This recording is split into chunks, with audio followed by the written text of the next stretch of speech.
Salam Singh, Salam Singh, Salam Singh, Salam Singh, Salam Singh, Salam Singh.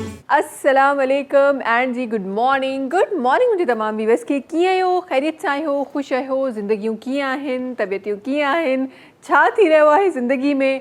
कल्ह खां पोइ I am sure ॿियो कुझु थिए न थिए तबसरो ज़रूरु मैच ते थी रहियो हूंदो। छा ही ख़ूबसूरत कम बैक अल्हम्दुलिल्लाह असां कयो आहे PSL जो, ॾाढो प्यारो कम बैक असांखे नज़र आयो। बट उन कम बैक सां गॾोगॾु इस्लामाबाद कंहिं तरीक़े सां परफॉर्म करे रहियो आहे। लिटरली अच्छा PSL जॾहिं बि थींदो आहे त असांजो हिकु ज़हन में हूंदो आहे त तक़रीबन 200 जे क़रीब 180 190 इहो रन्स जो टारगेट हूंदो, पर असांखे ख़बर कोन्हे त एतिरो वॾो बि टारगेट हूंदो जो असां 80 रन्स खां हराए वेंदासीं। कराची कल्ह जेको हरायो आहे ऑलमोस्ट 80 रन्स खां हरायो आहे। ऐं उन्हनि में वरी हिकिड़ी शइ जिते हिकु जॻह ते जिते दुख बि थिए थो त यार कराची हराइजी वियो, उते ख़बर इहा पए थी त असांजा पंहिंजा प्लेयर्स पाकिस्तानी प्लेयर्स केॾो ज़बरदस्त तरीक़े सां मैच खेॾी रहिया आहिनि। त जी ही ज़बरदस्त शइ त थी रही आहे, गॾोगॾु इन सां गॾोगॾु इहा बि असांखे ख़बर पइजी वई आहे त जी जेके फाइनल्स में जेके 2 टीमूं वेंदियूं उन मां हिकु इस्लामाबाद ज़रूरु हूंदी। उन सां गॾोगॾु हिकु ॿी शइ जेका मां तव्हां पंहिंजे प्रोग्राम में शामिलु करणु चाहियां थी त हिकु मैच अञा बि आहे असां वटि कराची किंग्स वटि। हिकु मैच उहो आहे जंहिं मैच जे खेॾण खां पोइ असांखे इहा ख़बर पवंदी त छा असां वेंदासीं फाइनल्स में या न वेंदासीं। उहो मैच लाहौर कलंदर सां थियण वारो आहे। अॼु त ख़ैर छुटी आहे, अॼु आराम जो ॾींहुं आहे, सभई आराम में आहिनि। उहो मैच लाहौर ऐं कराची जे विच में थींदो जेको डिसाइड कंदो त जी फाइनल में केरु वेंदो। हाणे इहा ॻाल्हि त तॾहिं ई ख़बर पवंदी आहे। इंशाल्लाह ॾींहं क़रीब आहिनि। 25 ते जेको फाइनल आहे उहो थियण वारो आहे लाहौर जे ग्राउंड में। त ॾाढो ज़बरदस्त तरीक़े सां जंहिं तरीक़े सां कम बैक ॾाढो ज़बरदस्त तरीक़े सां थियो आहे, उअं ई हीउ जेको फाइनल आहे उहो बि इंशाल्लाह ॾाढो ज़बरदस्त तरीक़े सां ज़रूरु थींदो। इन सां गॾोगॾु जी मुल्क में जेका शिदत गर्मी आहे उहा वधंदी पई वञे, शिदत गर्मी अॻियां खां अॻियां वधंदी पई वञे। डिफरेंट जेके आहिनि उहे नोटिफिकेशन्स असां वटि अचनि थियूं वञनि त जीअं असांखे पंहिंजो ख़्यालु करिणो आहे, कंहिं तरीक़े सां करिणो आहे। ऑलमोस्ट हर रोज़ असां तव्हांजे साम्हूं रिपीट कंदा आहियूं त पंहिंजे पाण खे डिहाइड्रेटेड रखिणो आहे, गैर ज़रूरी तौर ते घरनि खां ॿाहिरि नाहे निकिरणो। जेकॾहिं निकिरणो आहे त छांव में रहणो आहे, जेकॾहिं छांव न आहे त एटलीस्ट कैरी एन एम्ब्रेला और अ कैप विथ यू, ताकी तव्हांखे उहे ख़ुदा न ख़ास्ता हीट स्ट्रोक जे जेके असरात आहिनि उहे तव्हांखे फेस न करिणा पवनि। अच्छा जी, ही त उहे नोटिफिकेशन्स आहिनि, ही त उहे ॻाल्हियूं आहिनि जेके असांखे घरनि जे अंदरि महदूद रहण जी हिदायत ॾियनि थियूं। जॾहिं असांखे का ज़रूरत न आहे ॿाहिरि निकिरण जी, तॾहिं असांखे घरनि जे अंदरि रहण जी असांखे हिदायत ॾियनि थियूं। पर जी कुझु ॻाल्हियूं अहिड़ियूं बि हूंदियूं आहिनि जेके शायदि फिज़िकली असां शायदि ॿाहिरि न निकिरूं, बट येस असांखे मेंटली किथे किथे रहणु खपे। इहो हिकु वॾो क्वेश्चन आहे। असां नॉर्मली ॾिठो आहे माण्हू पंहिंजे पाण खे मेंटली हिकु बॉक्स में बंदि करे छॾंदा आहिनि, हिकु जॻह ते बंदि करे छॾंदा आहिनि ऐं मेंटली उहे सिर्फ़ु उन ई जॻह ते हूंदा आहिनि। हिकु माण्हू जंहिंखे ख़बर आहे त मूंखे 9 to 5 जॉब करणी आहे, उहो उन ई ट्रैक ते आहे, 9 to 5 जॉब करे थो, घरु अचे थो, थोरो घणो टाइम जेको आहे उहो पंहिंजे दोस्तनि खे या पंहिंजे घर वारनि खे ॾिए थो, एंड देन राति जो उनजो जेको पहर आहे उहो आराम में उहो ख़तमु थिए थो। ऐं ईअं इहा ई हिनजो साइकिल जेको आहे उहो हलंदो रहे थो। उहो इन साइकिल खां ॿाहिरि नथो अचे, इन बॉक्स खां ॿाहिरि नथो अचे। पर सियाणा चवनि था once you start thinking out of the box तव्हां ॾाढो कुझु अचीव करे सघो था। जेके बि अचीवमेंट्स तव्हां हिन वक़्तु वॾनि माण्हुनि वटि ॾिसी रहिया आहियो, खोड़ सारा अहिड़ा माण्हू हूंदा आहिनि जिन खां असां इंस्पायर थींदा आहियूं, जिन खां असां इंस्पिरेशन वठंदा आहियूं। उहे माण्हू हरगिज़ बि न हूंदा आहिनि जेके सिर्फ़ु हिक ई साइकिल में पंहिंजी ज़िंदगी खे हलाए रहिया हूंदा आहिनि ऐं कॾहिं बि को रिस्क जेको आहे उहो खणण जो न सोचे रहिया हूंदा आहिनि। त ॾाढो ज़रूरी आहे ज़िंदगी में रिस्क खणण, ऐं उन रिस्क खणण लाइ तव्हांखे पंहिंजे उन कंफर्ट ज़ोन मां ॿाहिरि निकिरणो पवंदो। उहो कोज़ी कंफर्ट ज़ोन जेको असांखे पंहिंजे घरनि जे काउचिस में मिलंदो आहे, उन खां असांखे ॿाहिरि निकिरणो पवंदो ताकी असां ॿाहिरि निकिरी पंहिंजे जॾहिं वंस तव्हां पंहिंजे कंफर्ट ज़ोन खां ॿाहिरि अचो था तॾहिं तव्हांखे पंहिंजूं उहे शयूं नज़र अचनि थियूं जेके शायदि तव्हां अचीव करे सघो था। अच्छा जी, हिते इहा ॻाल्हि ज़रूरु मां शामिलु करणु चाहींदमि। असां वटि अक्सर हिकु ट्रैक असां वटि महदूद आहे त असांखे ज़िंदगी में बसि इहो ई करिणो आहे, ऐं असांखे लॻंदो आहे त शायदि इन खां वधीक असां करे कोन था सघूं। इहा कैपेसिटी करण जी इंसान ज़ात चयो वेंदो आहे त इंसान ज़ात जेका आहे उहा ॾाढी स्ट्रॉन्ग ठहियलु आहे। इंसान ज़ात जेका आहे उहा इलाही ताक़तवर आहे। स्पेसिफिकली तव्हांजी थिंकिंग जेका आहे उहा इलाही स्ट्रॉन्ग आहे ऐं तव्हां पंहिंजी थिंकिंग खे डिफरेंट तरीक़े सां यूटिलाइज़ करे सघो था, पंहिंजी उन्हनि इमेजिनेशन्स खे पंहिंजी कामयाबी जो ज़रियो ठाहे सघो था। हिकु नंढी शइ तव्हां ज़रूरु ॿुधंदा हूंदो त उहे इंटरनेशनली, ख़ैर पाकिस्तान में त एज सच को ओपरा जो असांखे मिलंदो न आहे सिंगर, बट इंटरनेशनली तव्हां ॾिसंदा हूंदो त हिकु ओपरा जा जेके सिंगर्स आहिनि उहे कीअं परफॉर्म करे रहिया हूंदा आहिनि ऐं उन्हनि सिंगर्स जी आवाज़ में एतिरी ताक़त हूंदी आहे, सिर्फ़ु आवाज़ में, that they can break a glass even. त एतिरी आवाज़ में सिर्फ़ु ताक़त आहे इंसान जी, त सोचो उहा आवाज़ जेको कमांड ॾियण वारो तव्हांजो माइंड आहे उन में केतिरी ताक़त हूंदी जेकॾहिं तव्हां उन्हनि खे सही जॻह ते सही तरीक़े सां यूटिलाइज़ कयो ऐं पंहिंजे पाण खे उन कंफर्ट ज़ोन मां कढो। त असां सिर्फ़ु इहो ई करे सघूं था, इन खां वधीक असां नथा करे सघूं। जॾहिं तव्हां उहो कढणु शुरू कंदो तव्हांखे मौक़िया पाणे नज़र ईंदा।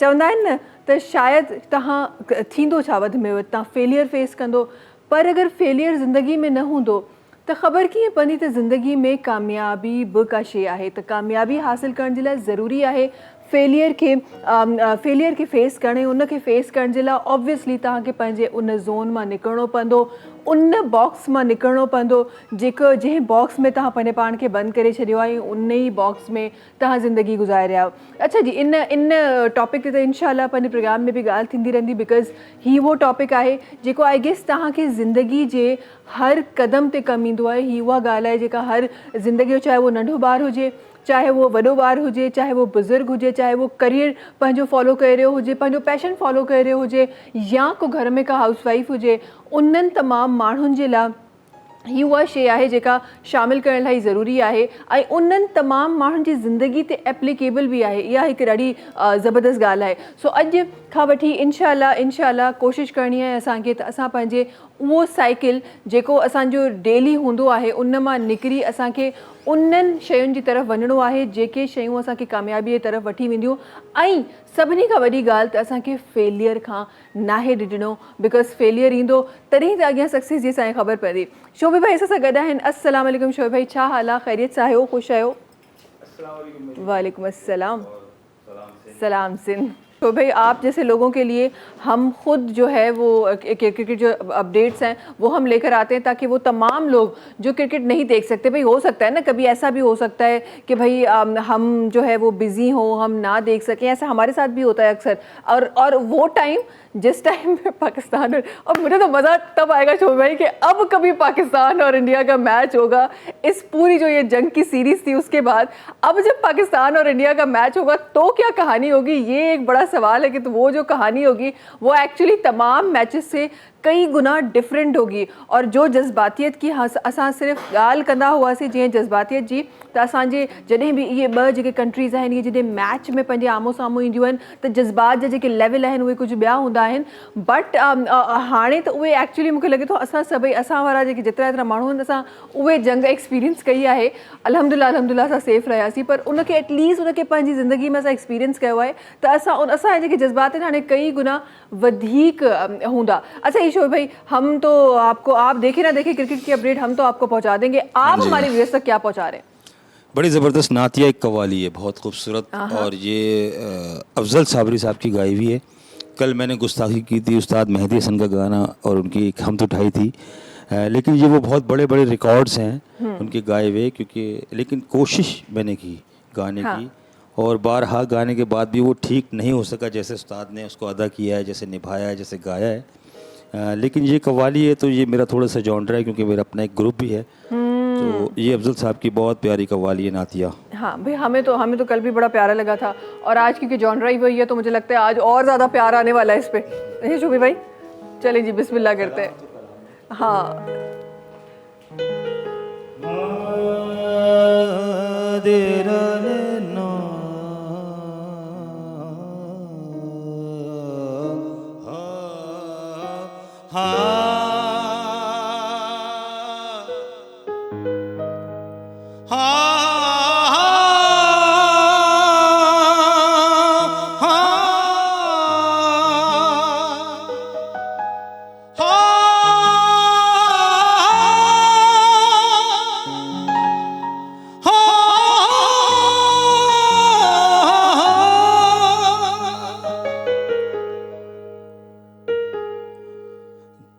जब नूर नूर मुजस्सम हो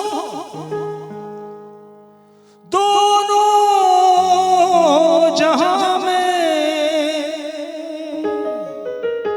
कहते हैं जी जब नूर मुजस्सम हो दोनों जहां में, जब नूर मुजस्सम हो दोनों जहां में रोशन, फिर मेरे मुकद्दर को जगह क्यों नहीं देते। उड़कर पहुंच जाऊं मैं मदीने में, उड़कर पहुंच जाऊं मैं मदीने में। मेरे पर जिब्रील लगा क्यों नहीं देते। इलाही कोई ऐसा इंतजाम हो जाए, दरे रसूल पे मेरा सलाम हो जाए। इलाही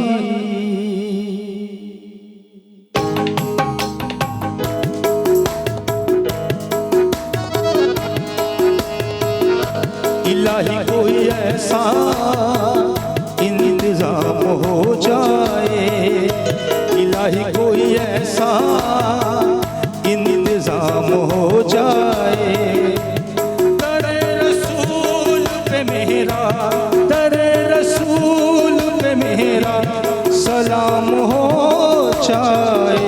इलाही कोई ऐसा इंतजाम हो जाए।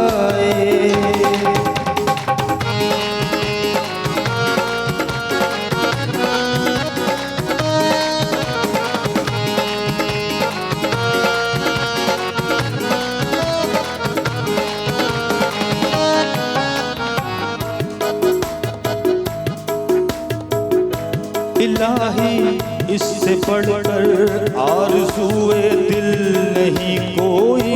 इलाही इससे बढ़कर मकसद हासिल नहीं कोई।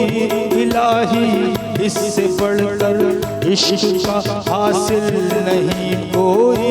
मोहम्मद सामने हो और मेरा दम निकल जाए। इलाही कोई ऐसा इंतजाम हो जाए। इलाही कोई ऐसा इंतजाम हो जाए।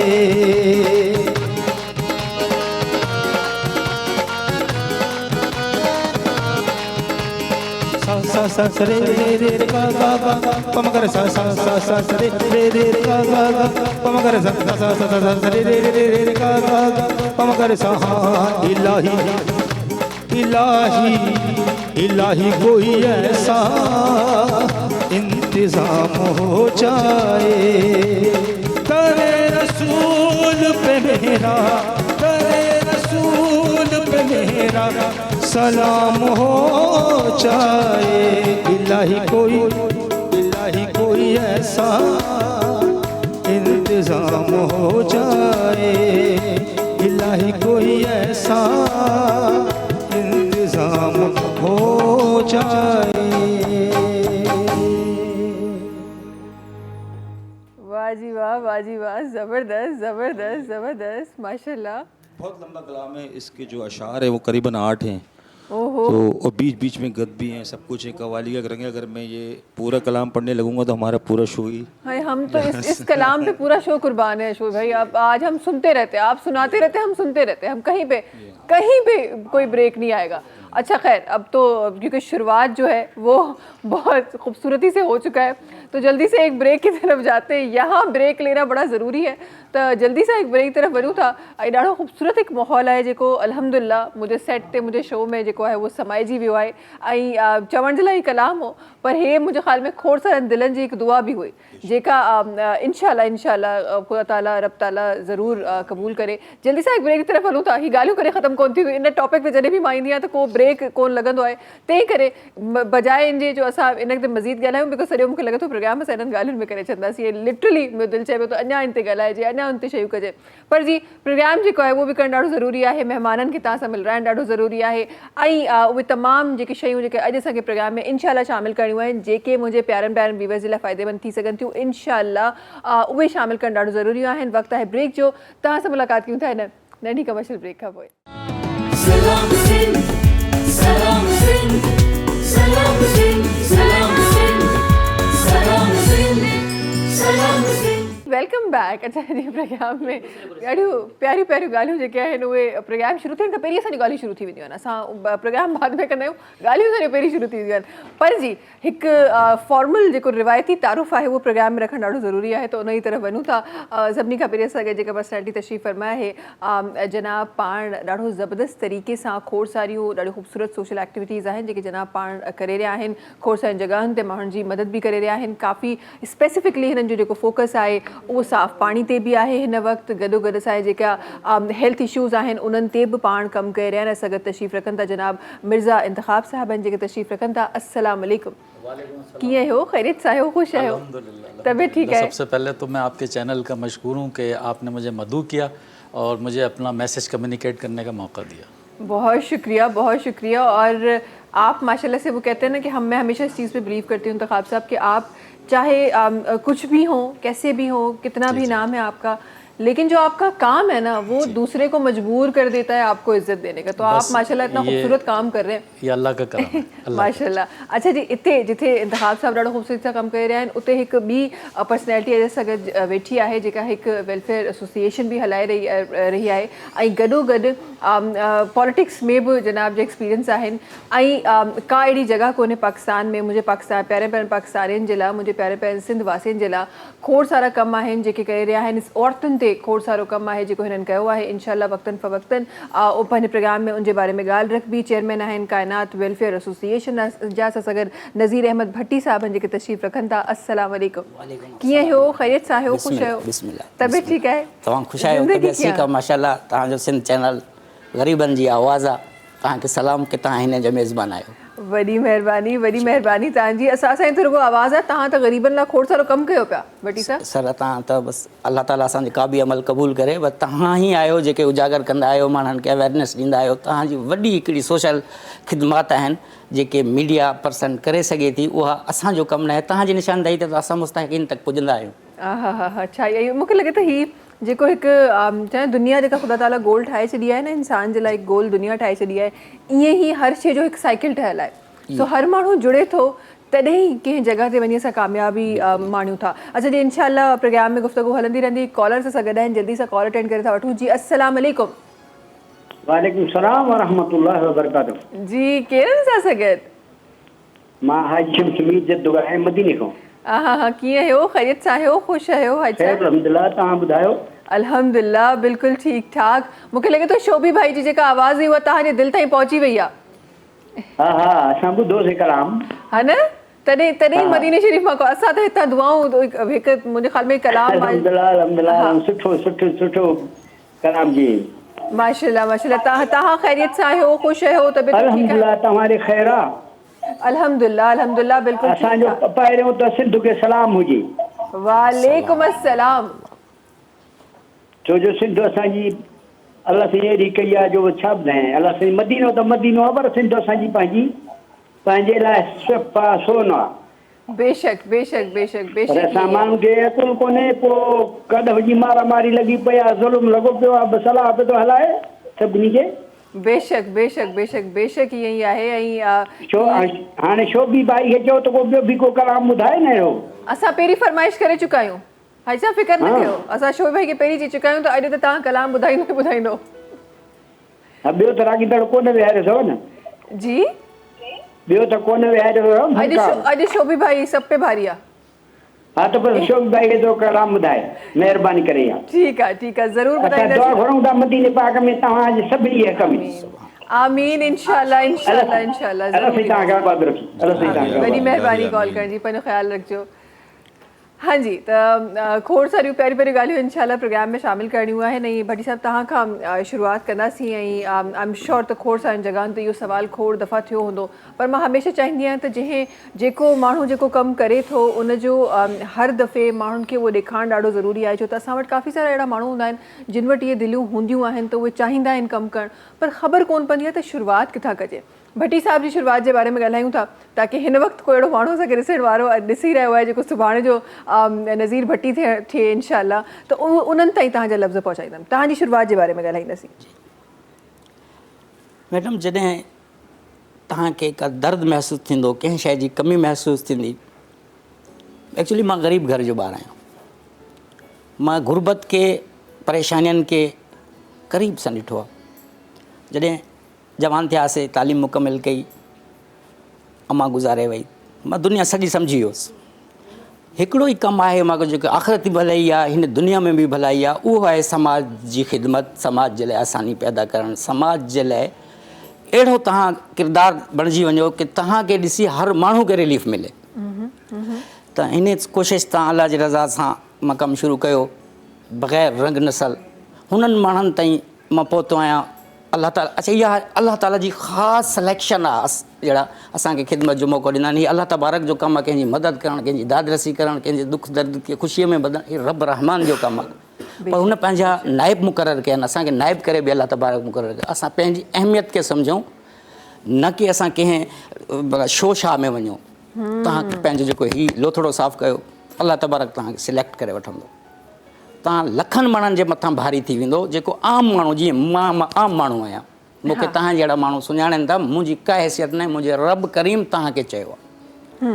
त जेको वायरल थियणु चाहे थो हिन दुनिया में त ठहियो, अगली फ़रिश्ता बि हुनजो नालो खणनि के फलाणे जो पुटु अथव, त कामयाबी उहो ई अथव जॾहिं तव्हांजो मथे नालो अचे, ख़ुदा फ़रिश्तनि खे चवे मुंहिंजो हे माण्हू।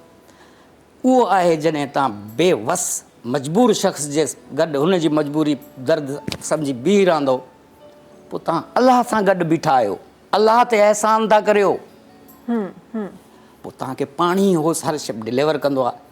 पर शर्त इहो आहे, न रंग खे ॾिसणो आहे, न नसल खे ॾिसणो आहे, ओनली इंसानियत। सही। करोना जे अंदरि माण्हू हथ मिलाइण खां बि कतराईंदा हुआ।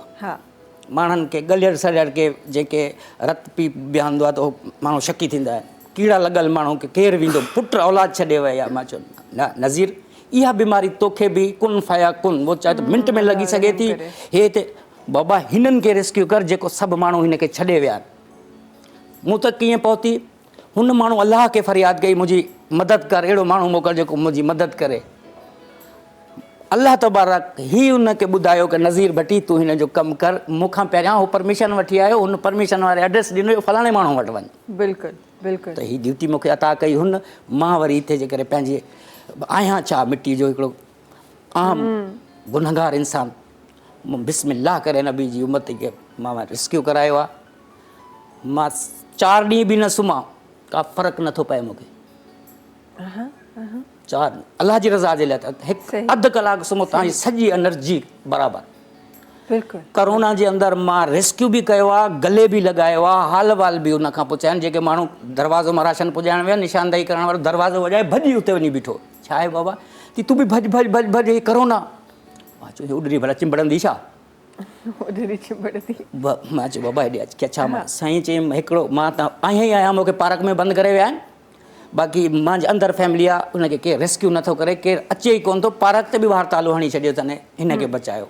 मां चयो मां छा बचाईंदो, हुन मूंखे मोकिलियो आहे, वञ तूं हिनजी हेल्प कर। हाज़िर।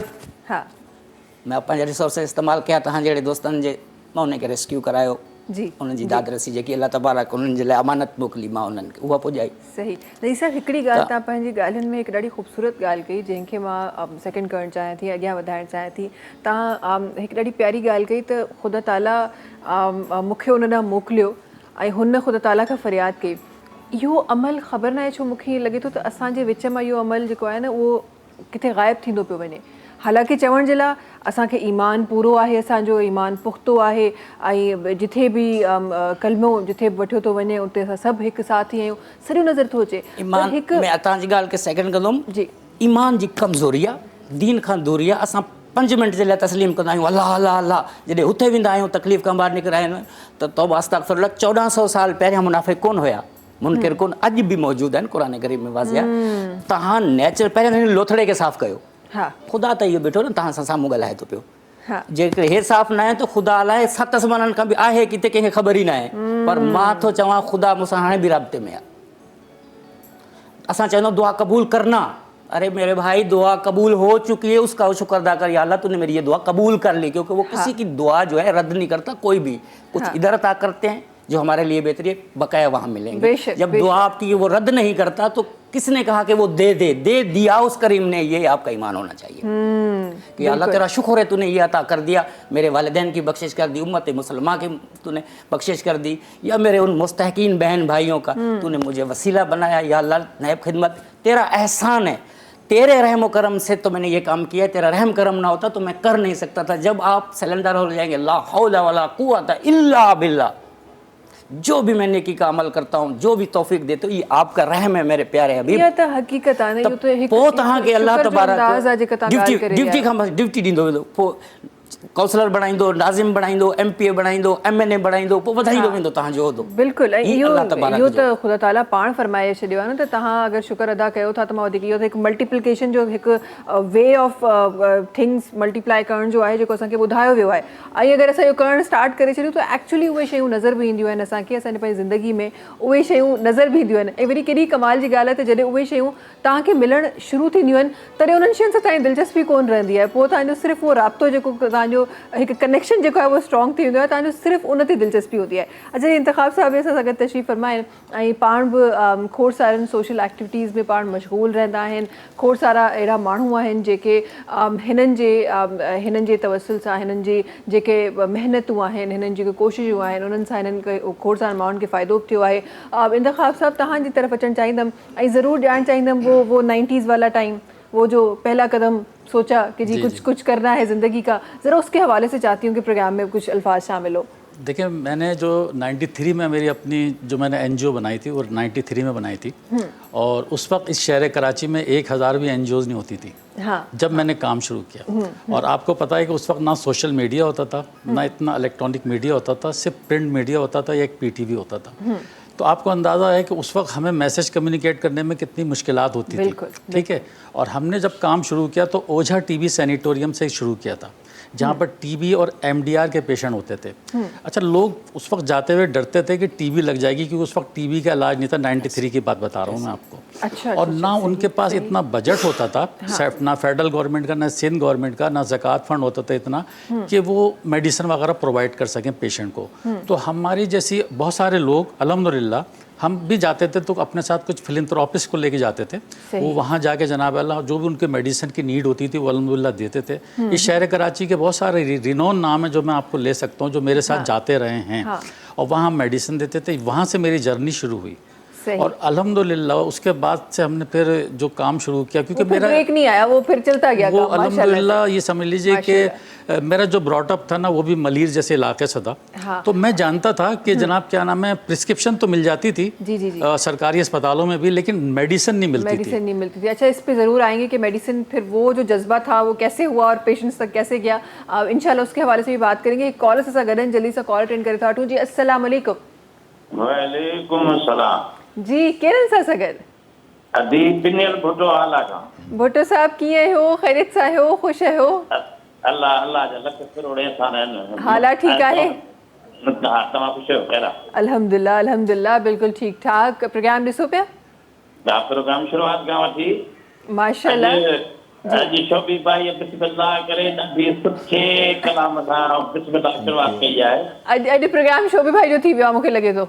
ऐं अॼु हैरान आहियां त शोबी भाई जो आवाज़ रोज़ ब रोज़ वधीक सुठो थींदो पियो वञे। ओहो, शोबी भाई गुजरे हुए 25 साल भूल जाएं, ठीक है? अब एक महीने आपकी हमारे साथ शुरुआत हुई है। शोबी भाई के हिकिड़ो अर्ज़ आहे जी।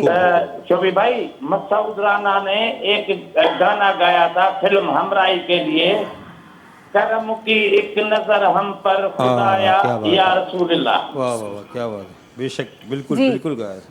ये हम आपसे सुनना चाहेंगे। जरूर सुनाऊंगा। डन हो गया शोर भाई, डन। ये आपका होमवर्क है ये। ॿियो जेको पंहिंजो मौज़ू हींअर हलियो पिए इन असीं पंहिंजे वेही ॿुधायूं इन जेके हुन ख़िदमतूं कयूं आहिनि। जी जनाब। असांजे सिंध जे अंदर में माज़ी असांजी जेका आहे सा अहिड़ी त आहे जो हर ॻोठ में जिते बि मस्जिद हूंदी न उते अलाह जे राह में माण्हू ख़ुदा कारण खूह खोटाए छॾींदा हुआ जितां आम माण्हू पाणी भरे पाणी कंदा हुआ। जी जी जी। हैदराबाद कराची या सॼी सिंध में था ॾिसूं त असांजनि वॾनि बुज़ुर्गनि अलाह जे राह में इस्पतालूं स्कूल इहे सभु ख़ुदा कारण प्राइवेट माण्हू पंजे तरफ़ खां ठहिरायूं। सही। हा जिन मां असां फैज़ हासिल कयो आहे कंदा रहूं था, पर मौजूद दौर असांजो अहिड़ो अची वियो आहे जो हर माण्हू नफ़ा नफ़्सी में आहे, पैसनि कमाइण में पूरो आहे। जेकर करोड़पति आहे त अरबपति थिया, अरबपति आहे त करोड़पति थिया। हिते पेट नथो भरिजे त वञी लंडन में ठिकाणो पैदा करियां। इहो नज़रियो असांजे माण्हू जो पैदा थी वियो आहे। जी जी। इन वजह असांजी जेका पंहिंजी सिंधियत क़ौम परस्ती आहे उहा असां मां ख़तमु थींदी वञे। माण्हू लालच ऐं लोभ में थी वियो आहे। बिल्कुल बिल्कुल बिल्कुल। इहो एक्चुअली इन सां गॾु दुआऊं आहिनि, तव्हां अलाह खे आबाद ख़ुशि हुजो। वॾी महिरबानी वॾी महिरबानी। इहा एक्चुअली सही ॻाल्हि पिनियल भुट्टो साहब करे विया त वाक़ई में असां वटि उहा जेका हिकु यकजहती वारी जेका हिकु शइ हुई न उन जी किथे न किथे असांखे कमी नज़र अचे थी। क़ौम परस्ती ॾाढी सुठी ॻाल्हि आहे ऐं सभु क़ौमूं पंहिंजूं आहिनि, पर गॾिजियल बि कमु जेको थी रहियो आहे उहो बि ॾाढो ख़ूबसूरत थी रहियो आहे। त इंशाल्लाह उन ते बि वक्तन फ़वक्तन ॻाल्हि थींदी रहंदी। मेडिसिन की कहीं बात आ गई जी। उस ज़माने में आपको पता है कि इतनी इकनॉमी की सूरत हाल बेहतर नहीं थी 94-95 में। जो भी होता तो उसमें अल्हम्दुलिल्लाह लोग शुक्र से गुजारा कर लेते थे। अब तो इतनी एक लेविश लाइफ है लेकिन हम शुक्र अदा नहीं करते, हम तो और मज़ीद की जस्तजू में रहते हैं। तो उस वक्त जब मेडिसिन नहीं मिलती थी तो हमने एक प्रोग्राम शुरू किया था यूज़ मेडिसिन कलेक्शन का। वो मेडिसिन जो इस्तेमाल के बाद बच जाती हैं बिफोर एक्सपायरी आप हमारे ड्रग बैंक में जमा करा दें ताकि वो जो पेशेंट आते हैं जो पुअर पेशेंट्स होते हैं हम उनको देते थे। अच्छा, इसके लिए बाकायदा हमने एक मुहिम चलाई। कराची के जो मुख्तलिफ कॉलेजेस है, ख़ास तौर से sir Syed girls college, Abdullah college है, ये तमाम अपना खातून पाकिस्तान कॉलेज है, मैंने इन जगहों पर वहाँ कैंप लगाया, बच्चों को मोटिवेट किया। घर से जनाब वाला वो मेडिसिन वो जब उन्होंने वो मुहिम चलाई तो बहुत सारी मेडिसिन अल्हम्दुलिल्लाह हमारे फ्री ड्रग बैंक में आ गई। और उनको इनकरेज करने के लिए वहाँ पर एक अवार्ड डिस्ट्रीब्यूशन तकरीब है, उनको शील्ड वगैरह दी, तो इस तरह वो खुश हुई। तो ये सिलसिला जब शुरू हुआ तो उसके बाद जनाब वाला फिर हमारे साथ फार्मास्यूटिकल कंपनीज भी जुड़ गई और उन्होंने जनाब इन शेप ऑफ मेडिसिन देना शुरू कर दी। तो ये अल्हम्दुलिल्लाह एक सिलसिला चल पड़ा। उसके बाद सन 2000 में आपको पता है कि हेपेटाइटिस आया। हेपेटाइटिस के ख़िलाफ़ सबसे पहले शहर कराची में सर सैयद से लेके एओ क्लिनिक तक हमने वॉक की, अवेयरनेस क्रिएट की, लोगों को कहा कि इसका जो इलाज है सिर्फ वैक्सीनेशन है। तो मैंने जनाब आला अपना जब वो एंजरेक्स भी होती थी उस वक्त, बाद में तो फिर हेपावेक्स जैन बहुत सारी वो आ गई थी, वो बहुत महंगी होती थी, 350-250 उस ज़माने में बहुत होते थे। तो हमने जी हाँ हमने जनाब आला वो गैलेक्सो इसमें कंपनी से मेडिसिन कंपनी से एक एग्रीमेंट किया कि मुख्तलिफ इलाकों में जनाब हम कैंप ऑर्गेनाइज करेंगे, आप हमें थोड़ा सा नॉमिनल चार्जेस पे दें। तो हमने सबसे पहला जो कैंप किया मलीर में किया। हालांकि वो कह भी रहे थे कि मलीर जैसे इलाके में यार कौन अफोर्ड करेगा, तुम वहाँ लगवा रहे हो इंडस मैदान में। हमने कहा नहीं आप लगाएं, इंशाल्लाह लोग आएंगे, क्योंकि हमें तो अवेयरनेस क्रिएट करनी थी ना। तो अब हमने जब वहाँ पहला कैंप लगाया ना 3 डोज लगती थी, एक पहली पे दूसरी पे तीसरी, फिर एक बूस्टर लगती थी 5 साल बाद। तो हमने जनाब जब पहला कैंप लगाया ना तो 400 अफराद आए, वो भी जनाब बड़ा खुश के बड़ा अच्छा लोगों ने रेस्पॉन्स दिया। उसमें हमने वैक्सीनेशन आप जब एक अच्छा काम शुरुआत करते हैं तो वो कहते हैं ना कि फिर तो खुद ही मदद हो जाती है, खुद ही लोग वहाँ पहुँच जाते हैं, क्योंकि उस काम से ज़ाहिर है लोग आम आदमी जो है वो मुफीद हो रहा है। तो इंशाल्लाह ऐसे बहुत सारे काम हैं जिनके हवाले से इंशाल्लाह प्रोग्राम में गुफ्तगू करनी है। पर जल्दी सा एक ब्रेक की तरफ वलूँ था नाज़रीन, वक्त है ब्रेक जो तव्हां सां मुलाकात की था ननी कमर्शियल ब्रेक खां पोइ। सलाम सिंध सलाम सिंध सलाम सिंध सलाम सिंध सलाम सिंध सलाम सिंध। जी वेलकम बैक। अच्छा जी, प्रोग्राम में ॾाढी ख़ूबसूरत पहिरियों ॻाल्हियूं थी रहियूं आहिनि ऐं उहे ॻाल्हियूं जॾहिं मुंहिंजे प्रोग्राम मां मुंहिंजे प्यारा जेके व्यूवर्स आहिनि या जेके सिंधवासी आहिनि या जेके पाकिस्तानी आहिनि उन्हनि ताईं जॾहिं उहे ॻाल्हियूं पहुचंदियूं आहिनि ऐं उन्हनि मां को फ़ाइदो उन्हनि खे थींदो आहे त एक्चुअली मूंखे ईअं लॻंदो आहे त जेका असां प्रोग्राम सॼो सजायो आहे, जेका महिनत असां कई आहे, शायदि किथे असां कामयाबु थी विया आहियूं। अच्छा, ॻाल्हि किथे हली रही हुई तमामु उन्हनि वो जेका हेल्थ जी जेके सर्विसिस आहिनि उहे थी रहियूं हुयूं। मेडिसिन्स खां ॻाल्हि स्टार्ट कई, मेडिसिन खां पोइ बहुत सारे इंतखाब साहब जो मुझे याद पड़ता है कि इदारे कायम किए गए माशाल्लाह से, और फिर डिफरेंट जो है वो प्रैक्टिस स्टार्ट हुई, और फिर बात मेडिसिन से ज़ाहिर पेशेंट्स तक गई, पेशेंट्स के बाद बहुत सारा वेलफेयर एक्टिविटीज़ हैं जो आप लोगों ने माशाल्लाह से की हैं। तो बहुत सारी चीज़ें हो रही हैं और इंशाल्लाह हम प्रोग्राम में बात करते रहेंगे। शोभी भाई भी हमारे साथ हैं। शोभी भाई, कुछ मार्केट में आ रहे हैं हमारे? बड़ी खूबसूरत गज़ल आ रही है। हाँ, ज़बरदस्त, दिल में आ रही है, ज़ुबान तक भी आई। हाँ, ये शोभी भाई ने इतने खुशी से बोला है। शोभी भाई, आज तारीफ मिली है ना, वो मुझे नूर ही लगे चेहरे पे। स्कूल का दौर भी याद आ रहा है हाँ, साथ साथ, और गज़ल भी आ रही है। ओहो, ज़बरदस्त ज़बरदस्त। तो स्कूल के दौर में, शोभी भाई के स्कूल के दौर में चलते हैं। हाँ, बड़ा पुख्ता दौर था, मगर वो दौर ऐसा था, सख्ती थी, हाँ जी, सख्ती थी स्कूल में शोभी भाई। सबसे ज़्यादा मैंने मार खाई है सिंधी टीचर से। बहुत अच्छा हुआ फिर तो। अगर ना खाते शोभी, आज आप सिंधी नहीं बात कर रहे हो। हाँ, आपको अपनी से आपको नहीं पता होता सिंधी कैसे बोलनी है। लेकिन वो बहुत अच्छे थे, मैं भी यकीन माने, उन्होंने बड़ी कोशिश की। हाँ, बारहा वो हार ही गए कि मैं इसे सिंधी नहीं सिखा सकता। लेकिन समझा गए वो, बस कामयाब हो, इतने कामयाब हो गए वो। जल्दी सा कुछ गानों वानों शामिल करूँ था इंशाल्लाह प्रोग्राम में। शोभी भाई बिस्मिल्लाह करते हैं। हाँ, मैं तो वो नहीं रहा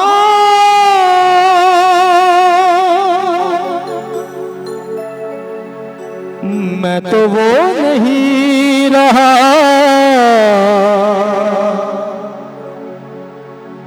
जब बिका न था, कोई पूछता ना था, तुमने खरीद कर अनमोल कर दिया। मैं तो वो नहीं रहा,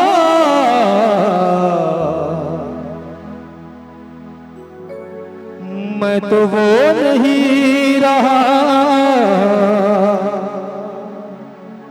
हाँ, मगर वही है तू, मेरी जिंदगी है तू, मेरी जिंदगी है तू।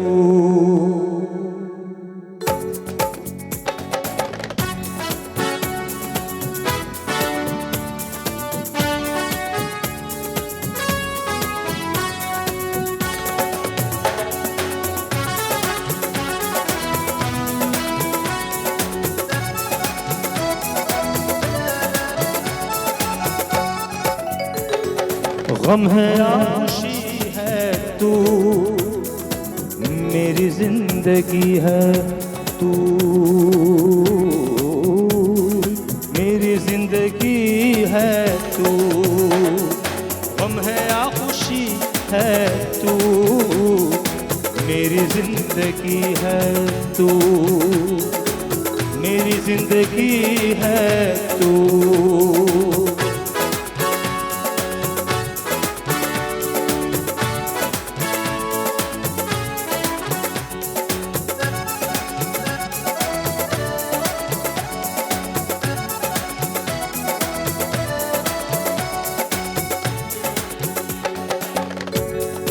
दोस्तों के दरमियां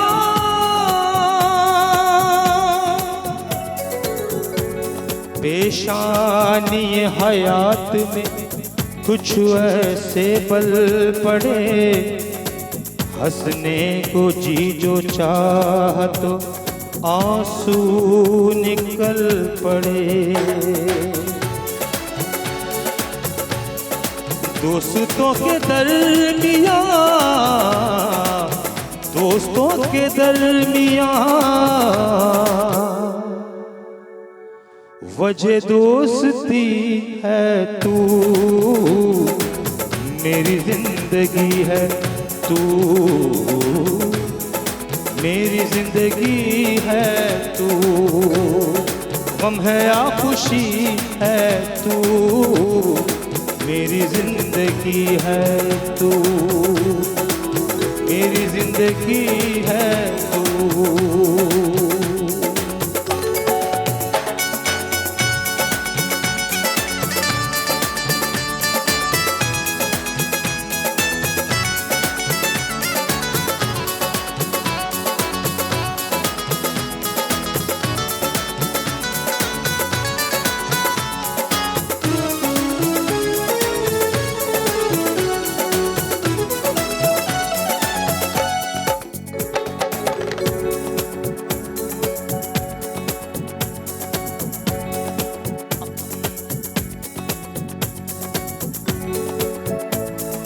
आफतों के दौर में,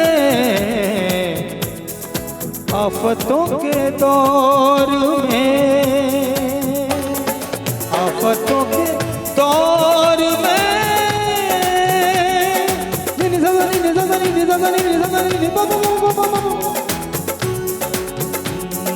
सा सा सा रे रे रे गा गा गा रे रे रे मा मा गा गा गा रे रे सा सा सा सा रे रे रे गा गा गा रे रे रे मा मा गा गा गा रे रे सा सा रे नि सा नी न रे सा रे रे रे सा सा सा गा मा पा गा मा दा नि मा पा दा नि गा मा दा नि सा।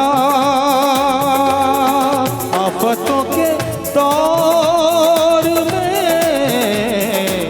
आफतों के दौर में,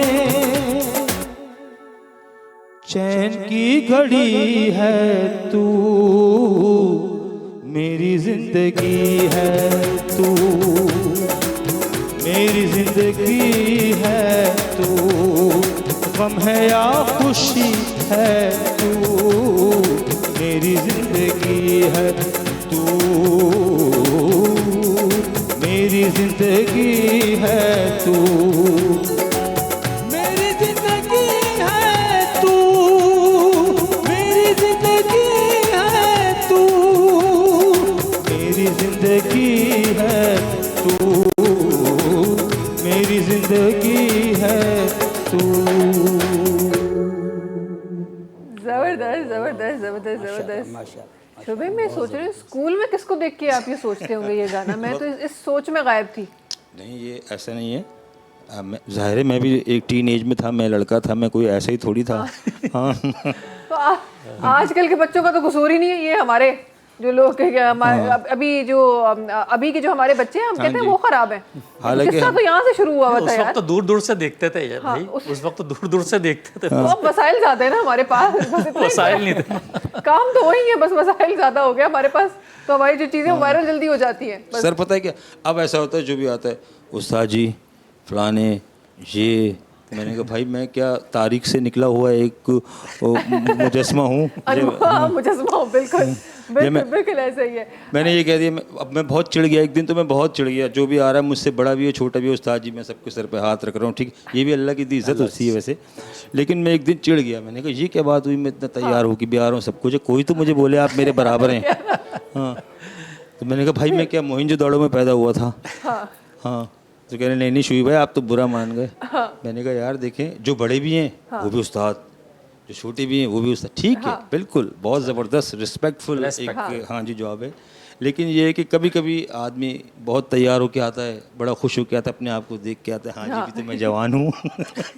और फिर कोई आ जाए आपके पास और बोले कि भाई हम तो आपको बचपन से देख रहे हैं। हाँ जी ऐसे है ना, आप ऐसे आप चेंज क्यों नहीं होते। जल्दी से कॉलर की तरफ अनुता जी, अस्सलाम वालेकुम। वालेकुम अस्सलाम, ख्याल आती किस्से तो खैरा बिल्कुल ठीक ठाक अदा, सब खैरियत। केरन सा सगत मां मुसा गड दोस्त है मुंजा मतीज जाशा का तो बनाया अली हसन लाशारी जी लाशारी साहब, दोस्तन सा गड फोन किया।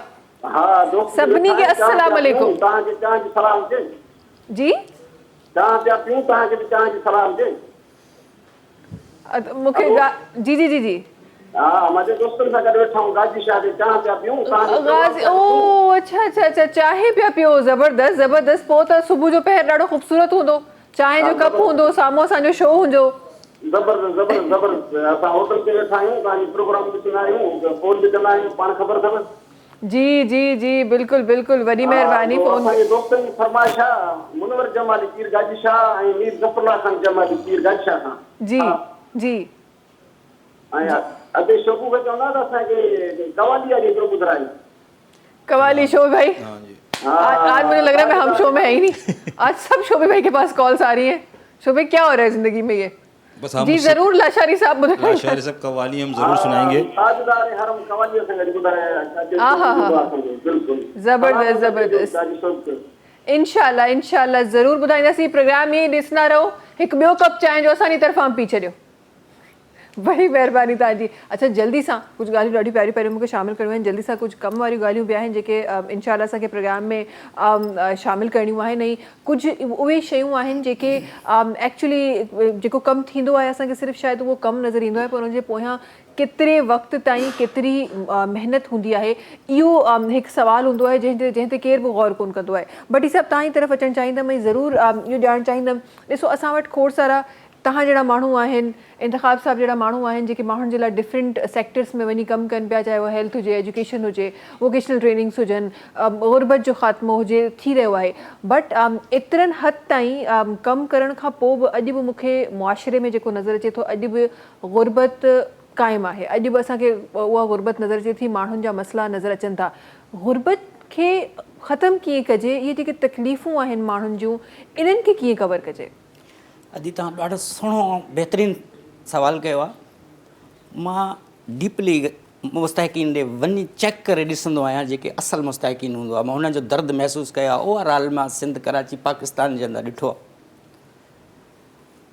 गुरबत वॾो अहम बीमारी लॻल आहे हर माण्हू खे। पोइ मां हुन अलीम खे अर्ज़ु कयो, रोई, मां चयो या अल्लाह, अहिड़ो मूंखे का फार्मूलो मुंहिंजे ज़हन में अता कर जेको मां वक़्त जे हुकुमराननि खे डिलीवर कयां, कंहिंखे तकलीफ़ न थिए। उहो ई मामिलो हिन जो हमेशह जे लाइ गुरबत जो ख़ात्मो थी वञे। त मां इहो अर्ज़ु कंदुमि जेको मूंखे अलाह तबारक अता कयो आहे। पोइ मूंखे हिकिड़ी ख़ुदि मुख़्तियार अथॉरिटी पाकिस्तान जे हवाले सां दिमाग़ में आई ॻाल्हि, पैसा किथां अचे, कंहिंखे छेड़णो न आहे मूंखे, कंहिं बि हुकुमरान खे, कंहिं बि शइ खे डिस्टर्ब न आहे कर, जेको हले थो हलणु ॾियो। अलाह तबारक जेको मूंखे रहनुमाई फरमाई मुंहिंजी, जेके फुटपाथ ते पैसा पिया आहिनि, करप्शन जी नज़र थियनि था, अहिड़ियूं हुकूमत खे नज़रसानी करणी पवंदी। हुकूमत त आहे न असांजी जेकी दादरसी करण वारी, असांजा सोशल वर्क त निशानदाही कंदा था। फुटपाथ ते पैसो पियल आहे, जेको न त क़ौमी ख़ज़ाने में वञे थो, न कंहिंजो मसइलो हल थिए थो, रुगो करप्शन पई थिए ऐं मुल्क खे नुक़सानु पियो पहुचे। हुन पैसे खे मां रिक्वेस्ट कई ऐं नज़रसानी जी दरख़्वास्त कई, तव्हांजे चैनल सां थी कयां थो, जेके मुअज़्ज़ज़ इदारा सुप्रीम कोर्ट या सिंध हुकूमत नज़रसानी करे रुगो मूंखे ॿुधे। फुटपाथ ते अरबों रुपया पियो आहे, अरबों रुपया जेको करप्शन जी नज़र थिए थो, जंहिंमें परेशानियूं जेके अचनि थियूं, लोड शेडिंग। नज़ीर भट्टी साहब, मां तव्हांजी ॻाल्हि सम्झी न पई सघां, फुटपाथ ते पैसो फुटपाथ ते पियो आहे, मूंखे नज़र अचे थो न, मां तव्हांखे नज़र नथो अचे। इहा ई ॻाल्हि आहे जॾहिं तव्हां ग़रीबनि जे लाइ सोचींदो, तव्हांखे नज़र ईंदो। ओवरऑल कराची जे अंदरि एग्ज़ाम्पल नंढी ॾियां थो, कराची सॼी जे अंदरि पथारा ॾिठा अथनि तव्हां? पथारा जी किरोड़नि पथारा लॻल आहिनि, लख पथारा लॻल आहिनि। बिजली बि यूज़ करनि था, रोड रस्ता बि असांजा यूज़ करनि था। पैसो केरु थो वठे? माफ़ियाज़, भत्ताखोरी, मुख़्तलिफ़ इदारनि या मुख़्तलिफ़ पार्टी जा माण्हू। हुकूमत जे ख़ज़ाने में नथो वञे। सही हफ़्ता बाज़ारूं लॻल आहिनि, का अकाउंटेबिलिटी न आहे। हिन उल्टो सुप्रीम कोर्ट हिननि खे डिमोलिश करे ग़रीब खे ग़रीब कंदी थी वञे। शायदि कॉलर सां गॾु जल्दी सां कॉल अटेंड करे वठो प्रोग्राम में, गॾो गॾु इंशाअल्लाह गुफ़्तगू बि जारी रहंदी। जी अस्सलाम वालेकुम। वालेकुम सलाम। जी केरु सां गॾु? जी साईं। जी केरु पिया ॻाल्हायो? साईं असां ख़ासिम था ॻाल्हायूं हैदराबाद खां। जी रफ़ीक साहब, ख़ैरियत सां आहियो? ठीकु आहियो? ख़ुशि आहियो?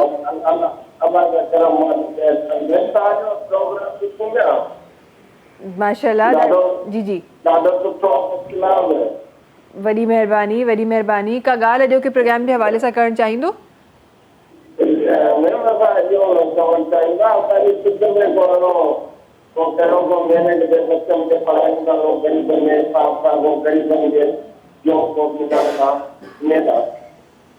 जी ज़रूरु तव्हांजी ॻाल्हि असांजे प्रोग्राम में शामिलु थी वई आहे ऐं जेके माण्हू जिन डिपार्टमेंट जी तव्हां ॻाल्हि करे रहिया आहियो, उन्हनि डिपार्टमेंट सां जेके मुंसलिक आहिनि, ज़रूरु उन्हनि ताईं बि ॻाल्हि पहुची वई हूंदी। ऐं इनशाअल्लाह अगरि अहिड़ा असां वटि महिमान बि तशरीफ़ फरमा हूंदा त इनशाअल्लाह उन हवाले सां बि प्रोग्राम में गुफ़्तगू रहंदी।